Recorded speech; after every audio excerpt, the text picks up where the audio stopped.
हरि ओम।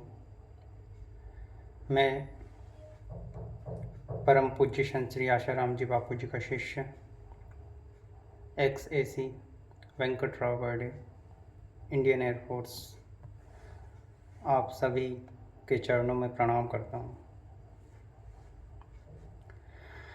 आज कबीरदास जी की जयंती है, जो हमारे इतिहास के आत्म साक्षात्कारी पुरुष हैं। कबीरदास जी, जिन्होंने दीक्षा श्री रामानंद स्वामी जी से ली थी, और रामानंद स्वामी जी को पता ही नहीं था कि मैंने कबीर जी को दीक्षा दी है। एक बार कबीर जी सुबह सुबह जाके नदी के किनारे सीढ़ियों पे सो गए, और रामानंद स्वामी जी सुबह स्नान करने जाते थे, तो गलती से अंधेरे अंधेरे में पैर कबीर जी के ऊपर पड़ गया। तो रामानंद स्वामी जी का हमेशा एक स्वभाव रहता था, हमेशा राम राम राम राम नाम निकलता रहता था। तो जैसे ही पैर कबीर जी के ऊपर पड़ा तो राम राम निकल गया। तो कबीर जी ने उसको गुरु मंत्र मान लिया और उसका जप ध्यान करते रहे, और उसी जप ध्यान से कबीर जी ने जो मनुष्य जन्म का लक्ष्य होता है आत्म साक्षात्कार, उसको प्राप्त कर लिया। उसके बाद सब भी बहुत प्रसिद्ध हुए। कबीर जी की कुंडलिनी शक्ति और अंतर बहुत प्रभाव जागृत हुआ। उसके बाद सभी ने पूछा कि आपके गुरु कौन है, तो उन्होंने कहा मेरे रामानंद स्वामी जी गुरु है। और रामानंद स्वामी जी को पता ही नहीं था कि मेरे कबीर जी को मैंने शिष्य बनाया है। तो सभा आयोजित हुई, और उसमें सब लोग बैठे, और रामानंद स्वामी जी और कबीर जी पूरा सभी लोग देखने के लिए आए कि भाई गुरु सच्चा कि शिष्य सच्चा। तो गुरु जी ने पूछा कबीर जी से कि कौन है आपके गुरु? बोले आप ही हो। और मैं? झूठ बोलता है। कबीर जी के सर पे फिर पास में आए और अपनी पैर में खड़ा हो रही थी, उससे 2 बार राम राम करके मारा। तो कबीर जी ने कहा, अच्छा गुरु जी, उस दिन नदी वाली दीक्षा कच्ची, तो ये तो पक्की।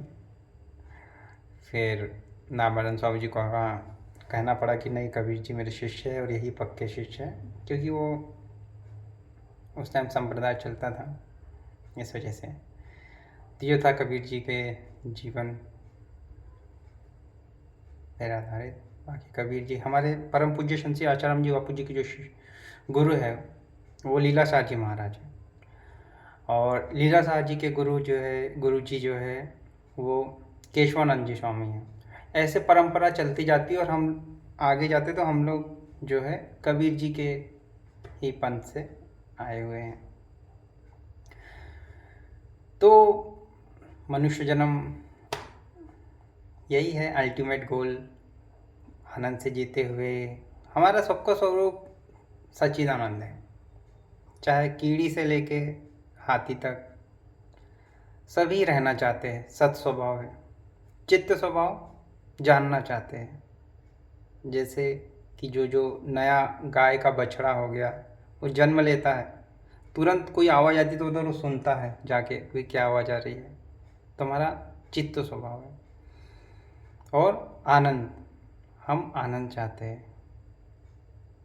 तो हम जो थे आदि मूल में सच्चिदानंदी थे, और अपने स्वभाव को भूल गए। श्री योग वशिष्ठ महारामायण में जैसे श्री योग वशिष्ठ जी ने, वशिष्ठ जी महाराज जी ने राम जी को बताया कि हमारा मूल स्वरूप सच्चिदानंद था, पर ब्रह्म परमात्मा थे। तो वृत्ति, फुरना, विचार, थॉट्स, विचार हुआ जीने का, तो हम जीव पड़ गए, नाम पड़ गया। उसी वृत्ति में फुरना हुआ, फिर हमको आगे आगे भासता गया और वैसे वैसे चीज़ें बनती गई। जैसे वृत्ति का मनन करते हम तो मन बन जाता है, वृत्ति का निश्चय करते हैं तो बुद्धि बन जाता है, वृत्ति का अहम करते हैं तो अहंकार बन जाता है। मन बुद्धि वृत्ति का चिंतन करते हैं तो चित्त बन जाता है। मन बुद्धि चित्त अहंकार। फिर वृत्ति में आपने निश्चय कर लिया जीने की इच्छा तो जीवात्मा हो गया। और जहाँ पे वृत्ति पहुँचती नहीं है वो होता है हमारा असली स्वरूप, पर ब्रह्म परमात्मा। एक विचार उठा, दूसरा विचार उठने को है, उसके बीच की जो गैप है वो आत्मा है। इस विचार न उठने की गैप को देखे, बढ़ाए। जितना आप इसको बढ़ाते जाएंगे उतना आप पर ब्रह्म परमात्मा में टिकते जाएंगे, जिसमें कबीर जी जगह है, जिसमें राम जी जगह है, जिसमें भगवान कृष्ण जगह है, जिसमें परम पूज्य संत श्री आशाराम जी बापू जी जगह है, जिसमें साई श्री लीला शाह जी महाराज जगह है,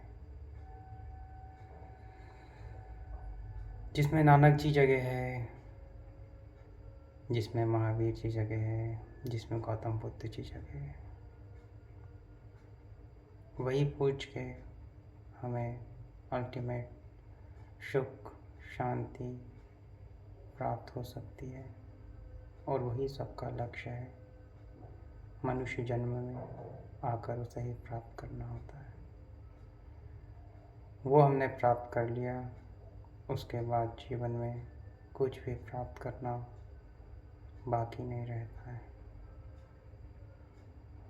उसी में भगवान ब्रह्मा, भगवान विष्णु, भगवान शिव रमन करते हैं।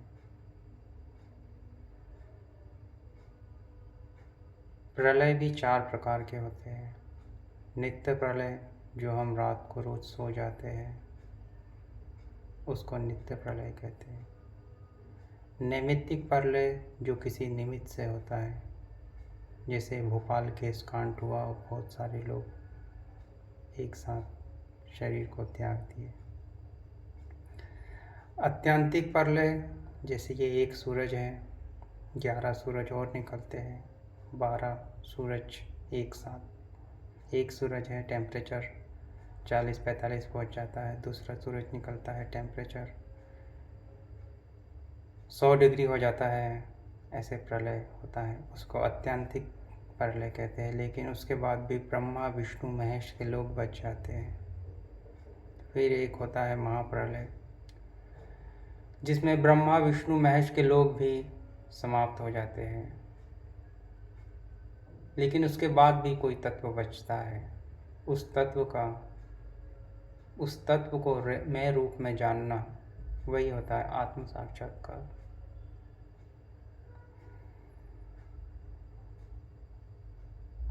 नानक जी कहते हैं उसका वर्णन नहीं हो सकता, वहाँ पे मौन होना होता है। मत करो वर्णन, हर बेअंत है। इसी के साथ संत कबीरदास जी की जयंती पर सभी को बहुत बहुत शुभकामनाएं। मेरा सभी को प्रणाम। हमारे संत श्री आशाराम जी बापू जी का आशीर्वाद सभी पे बना रहे, पूरे ब्रह्मांड का कल्याण होता रहे। सर्वे भवन्तु सुखिनः, सर्वे सन्तु निरामया, सर्वे भद्राणि पश्यन्तु, मा कश्चित् दुःखभाग् भवेत्। ओम नमः शिवाय। हरि ओम। नारायण नारायण नारायण नारायण। ओम शांति शांति।